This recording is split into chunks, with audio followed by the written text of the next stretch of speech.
नमस्कार. श्री स्वामी समर्थ. प्रियंका बोलते. या चॅनलमध्ये आपलं मनपूर्वक स्वागत आहे. आपण हे आज देवीचं रूप बघितलंच आहे. साक्षात अंबाबाई माझ्याकडे बसली आहे.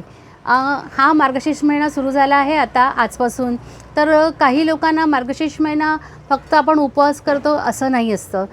काही जणांना असं वाटतं की आपण पोथी कधी वाचावी, आपण ग्रंथ कधीपासून सुरुवात करावा.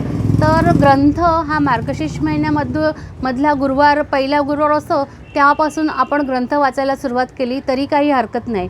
आता 4 तारखेला दत्त जयंती आहे. दत्त जयंतीपर्यंत गुरुचरित्र पारायण तुम्ही पूर्ण करावे. हे गुरुचरित्र असं पुस्तक आहे. हे पण एक गुरुचरित्र असं पुस्तक आहे. 2 आहे. एक दिंडोरी प्रणीत आहे आणि हे एक आपलं साधं गुरुचरित्र आहे. हे 4 तारखेच्या आधी आपण वाचून पूर्ण करावे. आणि हे देवी महात्म्य आहे. हे मार्गशीर्ष महिन्यामध्ये आपण वाचावे. देवी महात्म्य वाचल्याने आपल्यावर देवीची खूप कृपा होते. आणि हा मार्गशीर्ष महिना हा देवीचा महिना असल्यामुळे आपण देवी महात्म्य आवर्जून वाचावे असे हे मी तुम्हाला सांगू इच्छिते. श्री स्वामी समर्थ.